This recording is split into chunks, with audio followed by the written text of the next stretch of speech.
இன்று நம்ம பார்க்க போறது ஆடி வெள்ளி நாளின் முக்கியத்துவம். ஆடி மாதத்தில் வரும் ஒவ்வொரு வெள்ளிக்கிழமையும் பெண்கள் மற்றும் குடும்ப நலனுக்காக லட்சுமி, பார்வதி மற்றும் துர்க்கை அம்மனுக்கு அர்ப்பணிக்கப்பட்டது. இந்த நாளில் பெண்கள் விரதம் இருந்து விளக்கு ஏற்றினால் அதில் அமைதி, சாந்தி, ஆரோக்கியம் கிடைக்கும். வெள்ளிக்கிழமையன்று அம்மனுக்கு வெள்ளைப்பூக்கள் நைவேத்தியம் சமர்ப்பிக்கலாம்.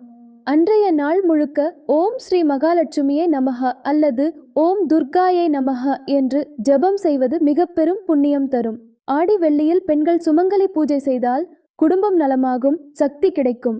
இன்றும் ஒரு விளக்கு ஏற்றி ஒரு மந்திரம் சொன்னாலே அம்மனின் அருள் நமக்கு நிச்சயமாக வரும். நாளை இன்னொரு அற்புதமான விஷயத்தோடு சந்திக்கலாம். மகிழ்ச்சியோடு பகிரவும். சப்ஸ்கிரைப் பண்ணுங்க.